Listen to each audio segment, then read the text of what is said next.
નમસ્કાર, good morning મિત્રો. હવે આપણે સમાજશાસ્ત્રના બીજા ચેપ્ટરની વાત કરવાની છે કે સમાજશાસ્ત્રના મૂળભૂત ખ્યાલો એટલે કે વિભાવના. એને મિત્રો ઇંગ્લિશમાં આપણે કહી શકવું હોય તો કહી શકાય કે ફંડામેન્ટલ કોન્સેપ્ટ ઓફ સોશિયોલોજી. એની વાત આપણે કરવા જઈ રહ્યા છીએ. આગળના ચેપ્ટરમાં આપણે એનો સામાન્ય પરિચય મેળવ્યો. પણ આની અંદર જે મુદ્દાઓની મિત્રો આપણે જે વાત કરવાની છે તે વાત કરીએ તો એક તો એની પ્રસ્તાવના, પછી સમાજ અને એની અંદર સમાજનો અર્થ, તેની વ્યાખ્યા, તેના લક્ષણો. પછી બીજો ટૉપિક આપણે જે ચર્ચા કરવાની છે તે છે સમુદાય. તો કે એનો સમુદાયનો અર્થ, સમુદાયના લક્ષણો અને સમુદાયનો જે માપદંડ નક્કી કરવામાં આવ્યો હોય તે. પછીના ટૉપિકની આપણે વાત કરીએ તો સામાજિક સમૂહોનો ચોથો ટૉપિક છે મિત્રો, એની પણ આપણે ચર્ચા કરવાની છે. એમાં સામાજિક સમૂહના લક્ષણો છે, એની અંદર છે મંડળ છે, વર્ગ છે, જ્ઞાતિ છે, આ બધાની વાત કરીશું. પછીનો પાંચમો ટૉપિક મિત્રો આપણો છે સામાજિક દરજ્જો અને ભૂમિકા. એની ચર્ચા કરીશું. તો એના પણ 4 મુદ્દાઓ છે મિત્રો. સામાજિક દરજ્જાના અર્થની આપણે ચર્ચા કરશું, સામાજિક દરજ્જાની વ્યાખ્યાની આપણે ચર્ચા કરશું, એમાં અર્પિત દરજ્જો અને પ્રાપ્ય દરજ્જો કોને કહેવાય તેની પણ વ્યાખ્યા અને વિસ્તારથી ચર્ચા કરીશું. પછીનો મુદ્દો 6 નંબરનો છે મિત્રો સામાજિક ધોરણો. એની પણ આપણે ચર્ચા કરવાની. એમાં સામાજિક ધોરણોનો અર્થ અને સામાજિક ધોરણોના કયા કયા લક્ષણો આવેલા છે તેની પણ આપણે એની અંદર ચર્ચા કરી શકીએ. પછીનો મુદ્દો છેલ્લો છે મિત્રો સામાજિક નિયંત્રણ. અને સામાજિક નિયંત્રણ કોને કહેવાય એટલે તેના અર્થની ચર્ચા કરીશું. સામાજિક નિયંત્રણની વ્યાખ્યાની પણ આપણે ચર્ચા કરવાની છે અને સામાજિક નિયંત્રણના લક્ષણોની પણ આપણે ચર્ચા કરવાની છે. થોડીક પ્રસ્તાવનાથી શરૂઆત કરીએ મિત્રો. જુઓ ચોપડીમાં કે વિદ્યાર્થી મિત્રો કોઈ પણ વિજ્ઞાનને સમજવું હોય તો તેના વિષય વસ્તુને સમજવા કઈ વિભાવનાઓ કે ખ્યાલોનો ઉપયોગ કરે છે તે તપાસવું ખૂબ જ જરૂરી બની જાય છે. મિત્રો કોઈ પણ વિજ્ઞાનને આપણે સમજવાનો પ્રયત્ન કરવો હોય તો પહેલાં તો તેનો વિષય વસ્તુ છે, એની વિભાવનાઓ છે કે એનો ખ્યાલો છે. વિષય વસ્તુને સમજવા એ કઈ વિભાવનાનો ઉપયોગ કરે છે, કયા કયા ખ્યાલોનો ઉપયોગ કરે છે, એનો કયો કોન્સેપ્ટ છે એ તમે સમજી શકો, તપાસી શકો તો જ તમે એમાં અભ્યાસમાં આગળ વધી શકો, એના સંશોધનમાં આગળ વધી શકો. પ્રત્યેક વિજ્ઞાનને પોતાના આગવા ખ્યાલો એટલે વિભાવનાઓ હોય છે. દરેક પ્રકારનું જે વિજ્ઞાન છે મિત્રો એને પોતાના અલગ અલગ પ્રકારની વિભાવનાઓ, ખ્યાલો, એના અલગ અલગ પ્રકારના કોન્સેપ્ટ હોય છે, સિદ્ધાંતો હોય છે, પરિપ્રેક્ષ્ય અને પરિભાષા પણ એની હોય છે મિત્રો. એના દરેકના સિદ્ધાંતો હોય છે, એના પરિણામો હોય છે અને એની પરિભાષા એટલે એની વ્યાખ્યાઓ પણ એની પાસે તૈયાર હોય છે. ખ્યાલો કે વિભાવના એટલે કે દરેક વિજ્ઞાને પસંદ કરેલા વિશિષ્ટ અર્થ સૂચવતા શબ્દો. અને ખ્યાલ કે વિભાવના એટલે શું? તો કે દરેક વિજ્ઞાને પસંદ કરેલા વિશિષ્ટ અર્થ સૂચવતા શબ્દો જેના દ્વારા વિજ્ઞાન પોતાની જે અભ્યાસ સામગ્રીનું જે અર્થઘટન અને રજૂઆત કરે છે. તો શું કહે છે મિત્રો કે વિભાવના એટલે શું? તો કે દરેક વિજ્ઞાને પસંદ કરેલા વિશિષ્ટ અર્થ સૂચવતા શબ્દો જેના દ્વારા વિજ્ઞાન પોતાની અભ્યાસ સામગ્રીનું અર્થઘટન કરી અને એની પરિભાષા આપણી સામે મૂકવાનું, એને સમજાવવાનું, એની વ્યાખ્યા આપણી સામે મૂકવાનો પ્રયત્ન કરતું હોય છે અને એ રજૂઆત કરવામાં સફળ થાય છે. ખ્યાલો ઘટનાને સૂચવતી તાર્કિક રચના છે. ખ્યાલો અને ઘટનાઓને સૂચવતી એક તાર્કિક રચના છે, તેને મિત્રો ખ્યાલ વિભાવના કહેવાય. કોઈપણ વિજ્ઞાનના ખ્યાલો ચોક્કસપૂર્ણ, અર્થપૂર્ણ અને જ્ઞાનેન્દ્રિયો મિત્રો તમને ખબર છે આંખ, કાન, નાક, જીભ અને ત્વચા. 5 જ્ઞાનેન્દ્રિયો છે. એક વાક્ય માટે યાદ રાખજો મિત્રો આપણી જ્ઞાનેન્દ્રિયો કેટલી છે? તો કે 5. કઈ કઈ? તો કે આંખ, કાન, નાક, જીભ, ત્વચા. આના ક્રમમાં કોઈ ફેરફાર પડે તો મિત્રો કોઈ ખોટું નથી. એટલે પરીક્ષામાં પૂછાય કે મિત્રો આપણી જ્ઞાનેન્દ્રિયો કેટલી છે અને કઈ કઈ? એક વાક્ય માટે અંડરલાઈન કરી રાખજો. તો કે ત્વચા, જીભ, નાક, કાન, આંખ વગેરે તમે કહી શકો. આગળ કહે છે કે દ્વારા ચકાસી શકાય તેવા અને જે તે ઘટનાને સમજાવી શકે તેવા હોય છે. ખ્યાલોની આવી સુસજ્જ ભાષાને વૈજ્ઞાનિક પરિભાષા કહે છે. અને ઘટનાઓને સમજાવી શકે તેવી હોય છે અને ખ્યાલોની આવી સુસજ્જ ભાષા એક તૈયાર કરવામાં આવે એને વૈજ્ઞાનિક ભાષામાં પરિભાષાને આપણી સાદી ભાષામાં આપણે વ્યાખ્યા તરીકે ઓળખીએ છીએ. સમાજશાસ્ત્ર પણ સામાજિક ઘટનાને જોવા, તપાસવા તેમજ તેનું અર્થઘટન કરવા માટે ચોક્કસ ખ્યાલોનો ઉપયોગ કરતું હોય છે. અને મિત્રો કહે છે સમાજશાસ્ત્ર પણ એની ઘટનાઓને જોવા માટે, એને તપાસવા માટે, એનું અર્થઘટન કરવા માટે ચોક્કસ ખ્યાલોનો, વિભાવનાઓનો એ ઉપયોગ કરે છે. મિત્રો આ એકમને આપણે સમાજશાસ્ત્રના કેટલાક મૂળભૂત ખ્યાલો જેવા કે સમાજ, સમુદાય, સમૂહ, સામાજિક દરજ્જો અને ભૂમિકા, સામાજિક ધોરણો અને સામાજિક નિયંત્રણની ચર્ચા આપણે આગળ કરીશું. પહેલાં મિત્રો એનો ટોપિક આવે છે સમાજ. સમાજ એટલે શું? સામાન્ય રીતે કહીએ તો સમાજનો અર્થ, એની વાત કરીએ આપણે. સમાજના અર્થની મિત્રો આપણે ચર્ચા કરવા જઈ રહ્યા છીએ. સમાજનો અર્થ એટલે સમાજ શબ્દને આપણે રોજબરોજના જીવન વ્યવહારમાં ઉપયોગમાં લેતા હોઈએ છીએ.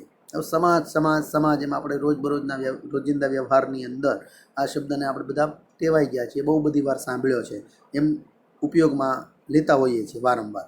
પરંતુ સમાજશાસ્ત્રમાં આ શબ્દનો એક ચોક્કસ અર્થ નક્કી કરવામાં આવ્યો છે. આપણે જે રીતે સમાજ સમાજ કરી નાખીએ છીએ તેમ નહીં, સમાજશાસ્ત્રએ આ સમાજ શબ્દનો એક ચોક્કસ અર્થ નક્કી કર્યો છે. સમાજ એક વિસ્તૃત ખ્યાલ છે મિત્રો. અહીં સૌ પ્રથમ આપણે સ્પષ્ટતા કરી લેવી જોઈએ કે આપણે માનવ સમાજનો જ પરિચય હોય છે. અને મિત્રો આપણને એમ જ થાય કે માનવનો સમાજ આવે, બીજા કોઈ સમાજ જ નથી. એ મિત્રો આપણી જે માન્યતા છે એ ભૂલ ભરેલી છે. બીજા પણ સમાજો છે, ચર્ચા કરીએ, જુઓ આગળ. એટલે કહે છે સૌ પ્રથમ આપણે સ્પષ્ટતા કરી લેવી જરૂરી છે, આપણે માનવ સમાજનો જ પરિચય હોય છે. કેમ કે આપણે રસ અને હિતો માનવ સમાજ સાથે સંકળાયેલા હોય છે. આપણી રસ, રુચિ, આ બધું આપણા સમાજમાં સંકળાયેલું, જોડાયેલું આપણા સાથે હોય. એટલે મિત્રો આપણને એમ જ હોય છે કે બસ એક માનવ સમાજ જ છે, બીજો કોઈ સમાજ નથી. આથી સમાજ એટલે માનવી પૂરતો સીમિત એવી ગેરસમજ આપણામાં ઊભી થઈ છે. આ માન્યતા ખોટી છે. એટલે આપણને એમ જ થાય છે કે એક માનવ સમાજ જ છે, બીજા કોઈ સમાજ જ નથી. પણ નહીં મિત્રો, બીજા બધા પણ સમાજ છે. એક્ઝામ્પલ ફોર, દાખલા તરીકે પ્રાણીઓનો સમાજ, પક્ષીઓનો સમાજ, જીવજંતુઓનો સમાજ, આ પણ એક સમાજ જ છે. સમાજ એટલે સમૂહ, સમાજ એટલે સમૂહ. તો આ બધાનો પણ એક મિત્રો સમાજ છે. અને મિત્રો એનો પ્રકાર જુદો છે, માનવેતર સમાજ કહેવાય. એમ કહી શકાય સમાજના બે પ્રકાર પડે છે, એક માનવીય સમાજ અને બીજો માનવેતર સમાજ. માનવેતર એટલે માનવી ન હોય તેવો, માનવ સિવાયનો સમાજ. અહીં એ વાત કરવા મિત્રો આપણે જઈ રહ્યા છીએ. તો એ આપણી જે મિત્રો જે માન્યતા છે એ ગેરસમજ ભરેલી છે. પરંતુ પશુઓને એનો સમાજ હોય છે. દાખલા તરીકે પશુઓનો સમાજ, પક્ષીઓનો સમાજ, જીવજંતુઓનો સમાજ પણ સામૂહિક જીવન ધરાવતા હોય છે. અને મિત્રો એ બધા પણ સામૂહિક જીવન જીવે છે. એટલે સામૂહિક જીવન જીવતા જેટલા પણ જીવો છે તેનો સમાજ હોય છે. દાખલા તરીકે જીવજંતુની વાત કરીએ તો ઉધઈ છે, મધમાખી છે, કીડી છે, ગોરીલા છે, ચિમ્પાન્જી, જે પણ આ બધા જીવજંતુઓ જે મિત્રો છે એ પણ સામૂહિક જીવન જીવવાના આધારભૂત મિત્રો વિજ્ઞાન અભ્યાસો થયેલા છે. અને આ બધાની ઉપર પણ સામાજિક વિજ્ઞાન દ્વારા મિત્રો એના પર પણ રિસર્ચ કરવામાં આવેલું છે. એટલે કહે છે કે વૈજ્ઞાનિક અભ્યાસો થયેલા છે. આ માનવી સિવાય અન્ય માનવેતર સજીવો પણ સમૂહ જીવન જીવે છે. એટલે મિત્રો એકલા માનવીઓ જ નહીં, માનવી સિવાયના જે માનવેતર મેં તમને વાત કરી ને, પશુ, પક્ષી, પ્રાણી, જીવ, જંતુ, આ દરેક લોકો જે છે મિત્રો એ પણ પોતાનું સામૂહિક જીવન જીવતા હોય છે. એટલે એનો પણ એક સમાજ હોય છે, તેમનો પણ એક સમાજ હોય છે. માનવ સમાજ અને માનવેતર સમાજ તેમના સહજીવનની સમાનતા ધરાવે છે. અને આ બંને સમાજોની અંદર સમાનતા શું છે? તો કે ભાઈ બધા જ સાથે જીવન જીવે છે, સહજીવનની સમાનતા છે. યાદ રાખજો મિત્રો કે ભાઈ સમાજના કેટલા પ્રકાર? તો કે બે. કયા કયા? તો કે એક માનવ સમાજ અને બીજો માનવેતર સમાજ. પણ આ બંનેની અંદર સામ્યતા શું છે? તો કે ભાઈ માનવ પોતાના સમૂહની અંદર સાથે જીવન જીવે છે અને જીવજંતુઓ પોતાના સમાજમાં પોતાનું સહજીવન સાથે જીવે છે. આ સાથે જીવન જીવવાની એક સમાનતાના ગુણો બંનેમાં રહેલા છે, ધરાવે છે. તે દ્વારા તેઓ પણ તેમની મૂળભૂત જરૂરિયાતો જેવી કે વસ્તી જાળવવી, ભરણપોષણ કરવું, સંરક્ષણ કરવું, નવા અભ્યાસોની ભરતી, કાર્ય વિભાજન અને સમૂહ એકતા દ્વારા વ્યવસ્થાનું સાતત્ય જાળવતા હોય છે. ચિમ્પાન્જીમાંથી માનવી ઉત્ક્રાંતિ કેવી રીતે થઈ એ ચિત્ર દ્વારા આપ જોઈ શકશો. મારે મિત્રો આ ચિત્ર દ્વારા માત્ર ને માત્ર તમને ચિમ્પાન્જીની વાત નથી કરવી, આદિમાનવની વાત કરવી છે. આજે પણ મિત્રો ઘણી વખત આપણને તમે સાંભળ્યું છે અથવા ઘણી વખત ખબર નથી હોતી કે ભાઈ માનવનું અસ્તિત્વ આવ્યું ક્યાંથી? તો કે વાનરમાંથી. વાનર જેવો માણસ કેમ હતો? તો કે જંગલમાં રહેતો હતો. તમને ખબર હોય તો મિત્રો તમે એક ટીવી જોતા હોય તો તમે એક એડવર્ટાઈઝ જોઈ હશે. મને એડવર્ટાઈઝ આ સમાજશાસ્ત્રને અનુરૂપ બહુ ગમે છે એટલે વાત કરું છું કે મેન્ટોસ ખાઓ और दिमाग की बत्ती जलाओ. પેલો એક વાનર જેવો પશુ જેવો લાગતો જે માણસ જે છે એ જાતે પરિશ્રમ કરતો હોય, મજૂરી કરતો હોય અને પેલી મેન્ટોસની ગોળી ખાય એટલે તરત જ એનું દિમાગ ચાલવા લાગે અને તરત જ એ ગધેડાની ગાડી બનાવી અને પછી ગધેડા સાથે ગાડી જોડીને એને ચાબુક મારતો ચલાવીને જતો હોય. આ રીતે ક્રમશઃ માનવમાંથી ઉત્ક્રાંતિ થઈ અને માનવ અસ્તિત્વમાં આવ્યો છે આ પશુમાંથી, એટલે કે વાનરમાંથી મિત્રો માણસની ઉત્પત્તિ થઈ એમ કહીએ તો કંઈ ખોટું નથી. ખાસ કરીને કયો વાનર? તો કે ચિમ્પાન્જી, જે માનવીની ઉત્ક્રાંતિ તરીકે કેવી રીતે માનવ અસ્તિત્વમાં આવ્યો, કઈ રીતે માનવ બન્યો એની વાત આ ચિત્ર દ્વારા આપણને સમજાવવા માને છે. જો પહેલું ચિત્ર મિત્રો વાનરનું, એ સંપૂર્ણ વાનર તરીકે તમે જોઈ શકો છો મિત્રો. પછીનો વાનર છે, પહેલો વાનર વાંકો ચાલે છે, બીજો થોડો સીધો ચાલવાનો પ્રયત્ન કરે, ત્રીજો તમે જુઓ, ચોથો ક્રમ જુઓ, પાંચમો ક્રમ જુઓ અને છઠ્ઠો ક્રમ અત્યારનો આપણો જે આદિમાનવ છે તેનું સ્પષ્ટ ચિત્ર અહીં આપણે સમજાવવા માટે બહુ સાર્થક છે. અને એની વાત કરવામાં આવી છે મિત્રો. સમાજનો અર્થ અને વ્યાખ્યા, જે તમને વાત કરી ને કે સમાજના અર્થની આપણે અત્યારે ચર્ચા કરી કે સમાજનો અર્થ એટલે સમૂહ જીવન જીવતા દરેક લોકોનો સમૂહ એટલે સમાજ. રોજિંદા જીવન વ્યવહારમાં આપણે સોસાયટી એટલે કે સમાજ એવો શબ્દ સામાન્ય અર્થમાં પ્રયોજાય છે. જેમ કે અમારા સમાજના રિવાજો, અને કહે છે કે જેવી રીતે આપણે કેવા શબ્દો સાંભળતા કે અમારા સમાજના રિવાજો, નિયમો, નીતિઓ, મહિલા સમાજ, હાઉસિંગ સોસાયટી, કોમ, જ્ઞાતિ, પણ સમાજ શબ્દ એ માટે બધા માટે પણ વપરાય છે. પરંતુ મિત્રો કહે છે કે સમાજ એક વિજ્ઞાન હોવાથી સમાજના ખ્યાલના ચોક્કસ અને સ્પષ્ટ અર્થ પણ હોય છે. એટલે મિત્રો કહે છે રોજિંદા વ્યવહારમાં આપણે સમાજ, સોસાયટી અને શબ્દ સામાન્ય અર્થમાં પ્રયોજાય. જેમ કે અમારા સમાજના રિવાજો, અમારા સમાજના નિયમો, અમારા સમાજની મહિલાઓ, હાઉસિંગ સોસાયટી એક સમાજ, સોસાયટી પણ એક સમાજ છે, કોમનો સમાજ, જ્ઞાતિનો સમાજ વગેરે શબ્દો આપણે સાંભળીએ છીએ મિત્રો. પરંતુ સમાજશાસ્ત્ર એક વિજ્ઞાન હોવાથી સમાજના ખ્યાલના ચોક્કસ અને સ્પષ્ટ અર્થ આપતું હોય છે. સમાજશાસ્ત્રીય શબ્દકોશમાં સમાજને નિશ્ચિત ભૌગોલિક વિસ્તાર અને આત્મનિર્ભરતા ધરાવતા માનવ જૂથ તરીકે વર્ણવવામાં આવ્યો છે.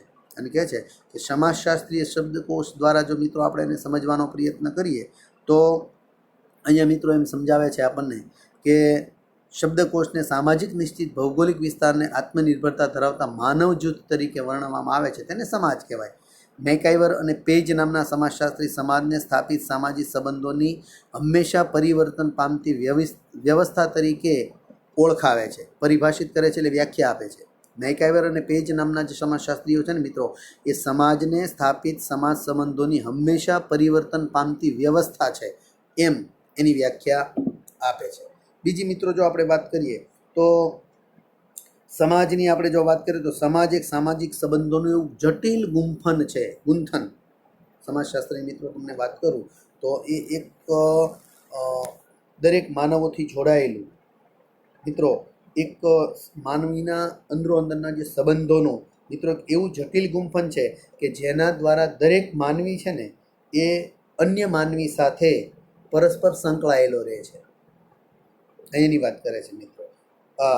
ગિશબર્ટ કરીને મિત્રો જે એક વૈજ્ઞાનિક થઈ ગયા એના દ્વારા વ્યાખ્યા પ્રસ્થાપિત કરવામાં આવીને આ બહુ બંધબેસતી છે આપણે સમજવા માટે કે સમાજ એક સામાજિક સંબંધોનું એવું ગુંફન છે, ગૂંથણી જટિલ ગુંફન છે જેને ઉકેલી ન શકાય ગુંફન છે, જેના દ્વારા દરેક માનવી અન્ય માનવી સાથે પરસ્પર સંકળાયેલો રહે છે, પરસ્પર એકબીજા સાથે કોઈ ને કોઈ રીતે જોડાયેલો હંમેશા રહેતો હોય છે.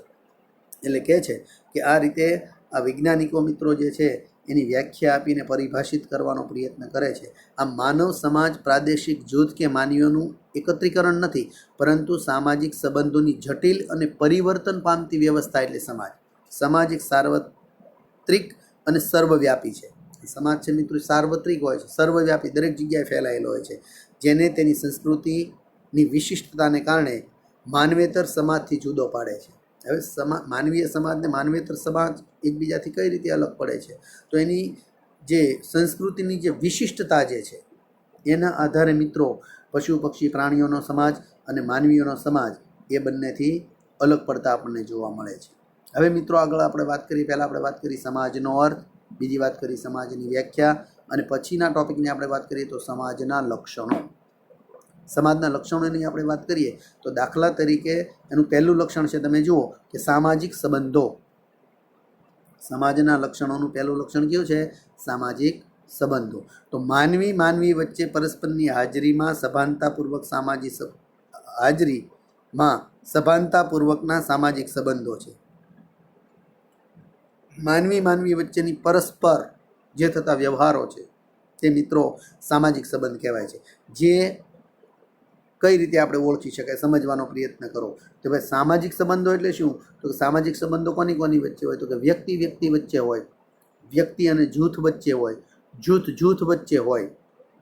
કઈ રીતે? તો કે એકબીજાને સહકારની ભાવના, એકબીજા સાથે સ્પર્ધાની ભાવના, એકબીજા સાથે સંઘર્ષ સ્વરૂપના જે સામાજિક, આર્થિક, ધાર્મિક, રાજકીય, અન્ય પ્રત્યક્ષ કે પરોક્ષ સ્વરૂપના સંબંધો પણ આપણે જોઈ શકીએ છીએ. એટલે મિત્રો એની અંદર સામાજિક સંબંધો કેવા પ્રકાર? કે ધાર્મિક સંબંધો હોય, સામાજિક સંબંધો હોય, આર્થિક સંબંધો હોય, શૈક્ષણિક સંબંધો હોય, રાજકીય સંબંધો હોય. આ સ્વરૂપના જે સંબંધો હોય છે મિત્રો, વ્યક્તિઓ વચ્ચેની સભાનતાપૂર્વકની આંતરક્રિયાથી સામાજિક સંબંધો સ્થપાય છે અને તે વિકસે છે. અને મિત્રો વ્યક્તિ વ્યક્તિ વચ્ચેની સભાનતાપૂર્વકની જે આંતરિક સામાજિક જે ક્રિયાઓ થાય છે એનાથી સામાજિક સંબંધોની સ્થાપના થાય છે અને સ્ટેપ બાય સ્ટેપ ક્રમશઃ મિત્રો એ વિકાસ પામતા હોય છે. એટલે આ સામાજિક સંબંધો, વ્યક્તિ વ્યક્તિ, બે વ્યક્તિ વચ્ચેના સંબંધો એટલે કેવા સંબંધો? રામ અને લક્ષ્મણના સંબંધો, અમિત અને સુમિતના સંબંધો. આ મિત્રો બે વ્યક્તિ વ્યક્તિના, વ્યક્તિ અને જૂથ. દાખલા તરીકે શાળામાં ABCD આપણા વર્ગો છે મિત્રો, તો કોઈ એક વ્યક્તિનો એ વર્ગ સાથેના સંબંધો છે તો એક વ્યક્તિ છે ને એક સમૂહ છે, જૂથ છે, એની સાથેનો સંબંધ. દાખલા તરીકે A અને Dનો સંબંધ છે ક્લાસના, તો એ જૂથનો સંબંધ છે. આપણે મિત્રો તમને ખબર છે સ્પોર્ટ ડે રાખીએ ત્યારે તમને ખબર છે કે આપણે દરેક ક્લાસ વચ્ચેની A, B અને C, D, E, Fની આપણે તમને ખબર હોય તો સ્પોર્ટ ડેની અંદર ક્રિકેટની સ્પર્ધા રાખી હતી. તો બધા ક્લાસની 6 ટીમ તૈયાર થઈ હતી આપણે, અને છ ટીમ એકબીજા સાથે સ્પર્ધા કરતી હતી. તો મિત્રો એ જૂથ વચ્ચેની સ્પર્ધા. પછી આ તો મેં તમને સ્પોર્ટ્સની રમતગમતની વાત કરી, પણ એમાં સ્પર્ધા કે સંઘર્ષ સ્વરૂપના સામાજિક સંબંધો જોવા મળે. આર્થિક વ્યવહારોના, પૈસા કમાવા માટેના પણ આર્થિક જે સમાજના જે સંબંધો હોય છે એ હોય છે. ધાર્મિક સમુદાયો હોય છે મિત્રો, રાજકીય સમુદાયો હોય છે. આ વચ્ચે પણ એકબીજા સાથે સહકારની ભાવના સાથે સામાજિક સંબંધો બંધાતા જોવા મળતા હોય છે. આ રીતે સંબંધો સ્થપાય છે અને ક્રમશઃ પાછા વિકાસ પણ પામતા જોવા મળે છે. આગળની મિત્રો વાત કરીએ તો બીજો ટોપિક છે સમાનતા અને વિભિન્નતા. સમાનતા એટલે સરખાપણું, એકરૂપતા, સમાનતા, સેમ. અને વિભિન્નતા એટલે જુદાપણું. સમાજના સભ્યોમાં માનવી તરીકેનું મૂળભૂત સામ્ય જોવા મળે છે. અને મિત્રો કહે છે કે સમાજની અંદર સામ્યતા, સમાનતા અને વિભિન્નતા એટલે શું? તો કે સમાજની અંદર સભ્યોમાં માનવી તરીકેનું મૂળભૂત સામ્ય જોવા મળે છે. સમાજની અંદર દરેક લોકો માનવી છે, આ સમાનતા છે. પણ એની વિભિન્નતા શું છે? તો કે ભાઈ દરેક સમાજની અંદર બધા પુરુષો જ નથી, બધી સ્ત્રીઓ જ નથી. ખ્યાલ આવે છે મિત્રો? સમાજની અંદર માનવી હોવું એ આપણું મૂળભૂત સામ્ય છે, પણ તેની સાથે સમાજમાં સ્ત્રી પુરુષની જાતીય વિભિન્નતા રહેલી છે. લિંગ પરિવર્તન, લિંગની વિભિન્નતા, કે સ્ત્રી છે, પુરુષ છે, તો આ મિત્રો વિભિન્નતા થઈ. શાળાના વર્ગમાં વિદ્યાર્થીઓ માનવી તરીકે એક સરખાપણું ધરાવે છે. ક્લાસની અંદર ભણતા વિદ્યાર્થી ભાઈઓ બહેનો છે એ બધા જ માનવી છે, બધા જ માનવો છે. એ માનવ હોવું એ સમાનતા છે, પણ વિદ્યાર્થી છે અને વિદ્યાર્થીની છે એ ભિન્નતા છે. આગળ મિત્રો વય, બધા એક સરખી ઉંમરના નથી હોતા. શાળાની અંદર બાલ મંદિરથી 12 ધોરણ સુધીના બધા જ વિદ્યાર્થી એક સરખા નથી હોતા. કોઈ 5 વર્ષનો હોય, કોઈ 15 વર્ષનો હોય, કોઈ 8 વર્ષનો હોય, કોઈ 4 વર્ષનો હોય. એટલે મિત્રો આ ભિન્નતા રહેલી છે. પછી બીજી વાત તો કે શારીરિક બૌદ્ધિક શક્તિઓ. તમે જોજો દરેક વિદ્યાર્થીઓ એક સરખા હોશિયાર નથી હોતા. કોઈ સ્પોર્ટ્સમાં બહુ હોશિયાર હોય, કોઈ ભણવામાં બહુ હોશિયાર હોય, કોઈ સંગીતમાં બહુ હોશિયાર હોય, કોઈ વક્તૃત્વમાં હોશિયાર હોય. આ રીતે આપણે જોઈએ છીએ ને મિત્રો.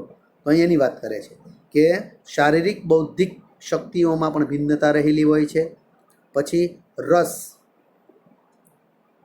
મેં કીધું ઘણા વિદ્યાર્થીઓને પહેલો નંબર લાવવામાં જ રસ હોય, ઘણા વિદ્યાર્થીઓને સ્પોર્ટ્સમાં જ રસ હોય, ઘણા વાતો કરવામાં જ રસ હોય, બસ હસવાવા જ આવતા હોય. એટલે એની જેમ રસ રુચિઓ અલગ રહેલી છે, દરેકના હિતો અલગ રહેલા છે, દરેકના વલણો અલગ રહેલા છે.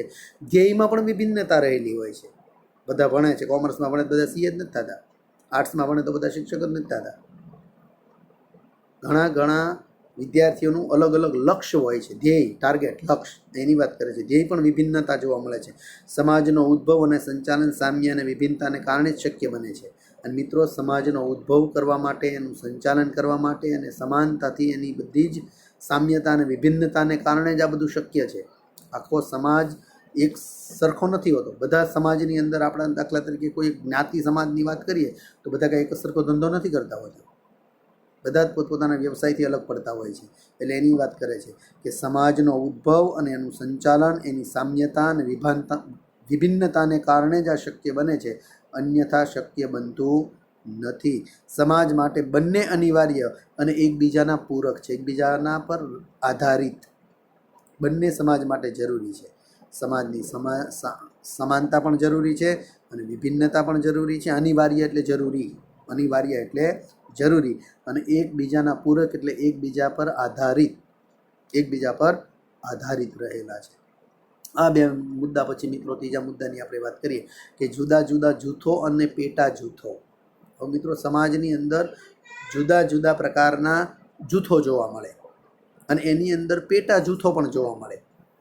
દાખલા તરીકે માનવ સમાજની અંદર કૌટુંબિક જૂથ. તમે એક પરિવારમાં જે જૂથમાંથી, પરિવારમાંથી, ફેમિલીમાંથી આવો છો એ કૌટુંબિક જૂથ કહેવાય. ભાઈ, કૌટુંબિક જૂથ સામાજિક જૂથ સાથે જોડાયેલું હોય. કૌટુંબિક જૂથ છે એ સામાજિક જૂથ સાથે જોડાયેલું હોય. એમાં સામાજિક જૂથ, કૌટુંબિક જૂથ, સાંસ્કૃતિક જૂથ, ધાર્મિક જૂથ, આર્થિક જૂથ, રાજકીય જૂથ અને જૂથ અલગ અલગ વિભાગોમાં વહેંચાયેલા જોવા મળે છે. કૌટુંબિક જૂથમાં આપણે 2, 5, 10 સભ્યોનું ફેમિલી હોય તો કૌટુંબિક જૂથ થયું. સમાજમાં આપણી જ્ઞાતિનો સમાજ હોય દાખલા તરીકે, જે તે જ્ઞાતિનો, તે મોટું એક સામાજિક જૂથ થયું. સંસ્કૃતિ જૂથ, આપણે હિન્દુ સંસ્કૃતિ, આપણે બધા હિન્દુઓ છીએ તો હિન્દુઓનો મોટો સમાજ થયો. તેનું પેટા જૂથ એટલે અલગ અલગ જ્ઞાતિઓ, અલગ અલગ સમાજો, એની વાત કરે છે. સાંસ્કૃતિક જૂથ, ધાર્મિક જૂથ, ધર્મ સંપ્રદાયો મિત્રો ઘણા બધા છે. આપણો હિન્દુ ધર્મ એક જ એવો છે કે એમાં સંપ્રદાયો ઘણા બધા છે. બીજા બધા ધર્મોની અંદર, ક્રિશ્ચનોમાં, મુસ્લિમોમાં બહુ આવી બધી મગજમારી નથી. આપણા ધર્મમાં સંપ્રદાયો વધારે, એટલે ધાર્મિક જૂથો અલગ અલગ પડતા હોય, અલગ અલગ સંપ્રદાયના માણસો. બાકી મૂળ એક સમાજ, કયો સમાજ? તો કે હિન્દુ સમાજ.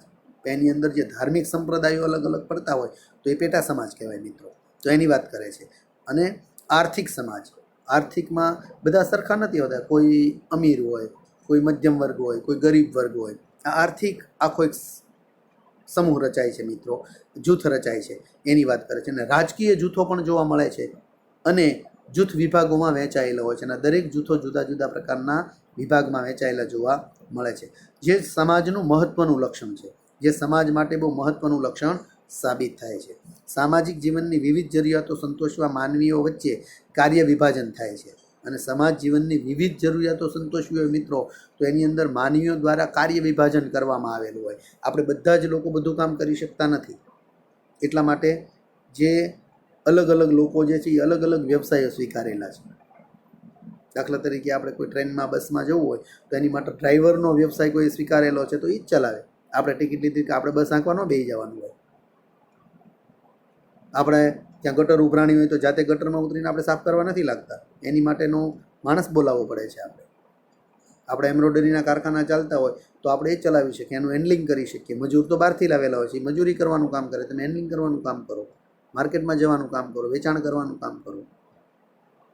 એની વાત કરે છે મિત્રો. એટલે આ બધું જ મિત્રો કાર્ય વિભાજન છે. દરેક લોકોએ વહેંચેલો કાર્યભાર છે એ બહુ જરૂરી છે. અને મિત્રો, આ બધું શક્ય એના કારણે જ બને છે. એટલે કહે છે કે માનવી વચ્ચે કાર્ય વિભાજન થાય છે. તેમાંથી સત્તા અને દરજ્જાના આધાર પર સામાજિક કોટિક્રમ વિકસે છે. કોટિક્રમ 1, 2, 3, 4, 5 એ રીતે. અને તેમાંથી સત્તા અને દરજ્જાના આધાર પર, દરજ્જો એટલે કક્ષા, હોદ્દો, એના આધાર પર મિત્રો એનો કોટિક્રમ વિકાસ પામે છે, જે સામાજિક અસમાનતાની સૂચિ કરે છે. અને એમાંથી જે મિત્રો જે કોટિક્રમ બને છે, વિકસે છે, જે સામાજિક અસમાનતાનું સૂચન કરે છે, અસમાનતાનું આપણને પરિચય કરાવે છે. પછીનો મુદ્દો છે મિત્રો સામાજિક નિયંત્રણ. જે તે કોઈ સમાજમાંથી તમે આવો છો તો એ સમાજ ઉપર એક સમાજના નિયમો બનાવેલા હોય છે. નિયંત્રણ એટલે નિયમો, એના નિયમો, નિયંત્રણો હોય છે. કે જુદી જુદી સામાજિક પરિસ્થિતિમાં વ્યક્તિ કઈ રીતે વર્તી શકે અને કઈ રીતે વર્તી ન શકે તે દર્શાવતી ધોરણાત્મક વ્યવસ્થા કે ઢબ દરેક સમાજમાં હોય છે તેને સામાજિક નિયંત્રણ કહે છે. આ વ્યાખ્યા નોટમાં લખવાની છે, અંડરલાઈન મિત્રો કરી રાખજો.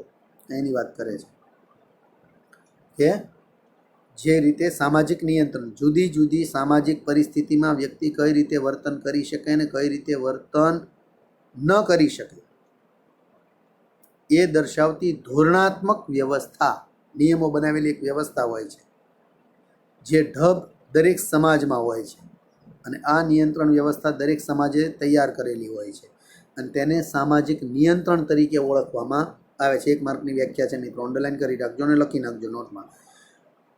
તે સમાજના અસ્તિત્વ અને સાતત્ય માટે ખૂબ જરૂરી છે અને તે સમાજનું અસ્તિત્વ અને એના સાતત્ય માટે ખૂબ જ અગત્યનું હોય છે. લોકનીતિ, રિવાજો, ફેશન, કાયદા, શિષ્ટાચાર વગેરે સમાજમાં માનવીનું ઘડતર અને નિયંત્રણ કરે છે. તો મિત્રો ખાસ ધ્યાન આપજો કે લોકનીતિ દરેક સમાજની અંદર જે પરંપરાગત વ્યવસ્થા ચાલી આવે છે, લોકનીતિ ચાલી આવે છે, રીત રિવાજો ચાલ્યા આવે છે. આપણને કોઈ રીત રિવાજની ખબર નથી. લગ્નના રીત રિવાજોની આપણે નાના હોય ત્યારે ખબર નથી હોતી, મોટા થઈ ત્યારે ખબર પડે કે આ બધા રિવાજ આવ્યા ક્યાંથી, તો કે વારસાગત આપણને મળેલા છે. વંશ પરંપરાગત આપણા સમાજે નક્કી કરેલા રિવાજો છે. કોઈનું મૃત્યુ થયું હોય તો એની કઈ રીતે અંતિમ વિધિ કરવી, તો એના નક્કી કરેલા જે સમાજ દ્વારા લોકનીતિ અને રિવાજો નક્કી કરેલા છે એ પ્રમાણે જ બધું થતું હોય છે. એમાં આપણે કંઈ નવો ચીલો પાડી શકતા કે બનાવી શકતા નથી. એની જેમ ફેશન, એ પણ ઘણી વખત આપણે જોયું છે. ઘણી વખત સારા કપડાં વ્યવસ્થિત પહેર્યા હોય તો એના વખાણ થાય, ને કદાચ ટૂંકા કપડાં પહેર્યા હોય ને એવું કંઈ હોય તો લોકો એની ટીકા કરતા હોય છે. કાયદાનું પાલન કરવું પડે, બધા કાયદા જુદા જુદા હોય. શિષ્ટાચારના નિયમોનું આપણે પાલન કરવું પડે, કાયદાના પાલન કરવા પડે. આ માનવીનું ઘડતર અને નિયંત્રણ કરે છે. એમાંથી જ માનવીનું ઘડતર થાય છે અને આ રીતે સમાજ નિયંત્રિત કરી અને મિત્રો એ રીતે સમાજમાં આપણે એને કાબૂ કરી શકીએ અને સારી રીતે નિયંત્રણ રૂપી એનું ઘડતર કરવામાં સફળતા પ્રાપ્ત કરીએ છીએ. પછીનો મુદ્દો છે મિત્રો એનું સાતત્ય. સામાજિક નિયંત્રણની પદ્ધતિ સમાજમાં સાતત્યને ટકાવી રાખે છે. એ બહુ જરૂરી છે. સામાજિક નિયંત્રણની પદ્ધતિ જે મિત્રો જે છે, આપણે ઉપર જ વાત કરીને કે એની સાતત્યને ટકાવવા માટે બહુ જરૂરી છે, તો એની વાત કરે છે કે સામાજિક પદ્ધતિ સમાજના જે સાતત્ય છે એને ટકાવી રાખવામાં બહુ મોટો ફાળો છે અને એની અંદર 2 મુદ્દાઓ બહુ મહત્ત્વના છે. કયા કયા છે તો કે લગ્ન અને કુટુંબ. એક લગ્ન સંસ્થા અને બીજી કુટુંબ સંસ્થા. એ ખૂબ જ મોટા ભાગે મિત્રો આ સાતત્યને ટકાવવામાં મદદરૂપ થાય છે. અહીં એની વાત કરે છે. એટલે કહે છે કે સામાજિકરણની પ્રક્રિયા દ્વારા કુટુંબ પેઢી દર પેઢી સામાજિક સંસ્કૃતિ વારસાનું આંતરિકીકરણ કરી અને સમાજનું સાતત્ય ટકાવી રાખે છે. કુટુંબ માટે લગ્ન જરૂરી છે. લગ્ન થાય તો જ કુટુંબ હોય, નકર ન હોય. એની વાત સમજાવવા માંગે છે. એટલા માટે પહેલું લગ્ન અને બીજું કુટુંબ. જે કુટુંબ સંસ્થા છે એ સમાજના સાતત્યમાં ખૂબ મોટો ફાળો ભજવે છે. લગ્ન અને કુટુંબ સંસ્થા બંને સામાજિકરણની પ્રક્રિયા દ્વારા જ કુટુંબ પેઢી દર પેઢી સામાજિક સાંસ્કૃતિક વારસાનું આંતરિકીકરણ કરી અને સમાજનું અસ્તિત્વ ટકાવી રાખવામાં ફાળો આપે છે. લગ્નથી જ કુટુંબ અસ્તિત્વમાં આવે, લગ્ન ન થયા હોય તો ન આવે. એટલે એની વાત કરે છે કે સમાજનું સાતત્ય ટકાવી રાખે છે. અને આગળની વાત કરે છે મિત્રો પરિવર્તન. પછી શેની વાત કરવાની છે આપણે? પરિવર્તન. પરિવર્તન એટલે આપણે આગળ સાતત્યની જે વાત કરી તેની જેમ સમાજના સાતત્યની સાથે તેમાં પરિવર્તન પણ આવે છે. બહુ જરૂરી છે. વિકાસ માટે પરિવર્તન જરૂરી છે. એની જેમ સમાજના સાતત્યની સાથે તેમાં બદલાવ, પરિવર્તન પણ જોવા મળે છે. જો કે સમય અને સમાજે પરિવર્તનની ગતિમાં તફાવત હોય છે, પરંતુ પરિવર્તન સમાજનું એક અવિભાજ્ય લક્ષણ છે. બહુ મહત્ત્વની બાબત છે મિત્રો, યાદ રાખજો કે સમાજના સાતત્યની સાથે તેમાં પરિવર્તન આવતું જોવા મળે છે. જો કે આ સમય અને સમાજે પરિવર્તનની ગતિમાં ફેરફાર જોવા મળે છે અને પરિવર્તન સમાજનું અવિભાજ્ય લક્ષણ છે. સમાજના વિકાસ માટે પરિવર્તન જરૂરી છે અને એક અવિભાજ્ય અંગ છે. એ હોય તો જ મિત્રો એ શક્ય બનતું હોય છે. એટલે માનવ સમાજને વિસ્તૃત પરિપ્રેક્ષ્યના સંદર્ભમાં જોઈએ તો તેમાં અનેક જૂથો આવેલા હોય છે. સમાજની અંદર અનેક સામાજિક જૂથો આવેલા છે, સમૂહો આવેલા છે, મંડળો જોવા મળે છે. ભારતીય સમાજમાં વિવિધ પ્રકારના સમૂહો જોવા મળે છે. ભારતીય સમાજની વાત કરીએ તો ઘણા બધા પ્રકારના સમૂહો મિત્રો તમને જોવા મળે. વિવિધ એટલે જુદા જુદા સમુદાય જોવા મળે. અલગ અલગ પ્રકારની ઘણી બધી જ્ઞાતિઓ ભારત દેશની અંદર તમને જોવા મળે. જ્ઞાતિઓ જોવા મળે, મંડળો જોવા મળે, આર્થિક વર્ગો જોવા મળે. જુદા જુદા પ્રકારના આર્થિક વર્ગો પણ મિત્રો તમને એમાં જોવા મળે. સમાજની વિભાવના કોઈ ચોક્કસ જૂથ કે સમુદાયનો નિર્દેશ કરતી નથી. એ અમૂર્ત ખ્યાલ છે. જ્યારે સમુદાય, સમૂહ અને જૂથને સમાજના જુદા જુદા ઘટકો છે. એ મિત્રો કહે છે સમાજની વિભાવના કોઈ ચોક્કસ જૂથ કે સમુદાયનો નિર્દેશ કરતી નથી. તે એક અમૂર્ત ખ્યાલ છે. અમૂર્ત એટલે મૂર્ત નહીં પણ અમૂર્ત ખ્યાલ છે. જ્યારે સમુદાય અને સમૂહ કે જૂથો સમાજના જુદા જુદા ઘટકો કહી શકાય એમ કહીએ તો કંઈ ખોટું નથી. એટલે મિત્રો આ આપણે વાત કરી સમાજના અર્થની, સમાજની વ્યાખ્યાની અને સમાજના લક્ષણોની. નેક્સ્ટ લેક્ચરની મિત્રો આપણે વાત કરીએ તો એની અંદર આપણે વાત કરીશું સમુદાય. એની અંદર આપણે વાત કરીશું સમુદાયના લક્ષણો, સમુદાયનો અર્થ અને સમુદાયના માપદંડ. હોમવર્કની મિત્રો તમને વાત કરું તો તમારે તમારી નોટની અંદર સમાજનો અર્થ, સમાજની વ્યાખ્યા અને સમાજના લક્ષણો આ એક પ્રશ્ન ચેપ્ટર 2માં પહેલો આ પ્રશ્ન લખી નાખવાનો છે. એમાંથી 1 વાક્ય, 2 વાક્ય અને 3 વાક્યના પ્રશ્નો તમને પૂછાઈ શકે. સમાજના લક્ષણો 5 માર્કમાં પણ તમને પૂછાઈ શકે. અસ્તુ, થેન્ક યુ.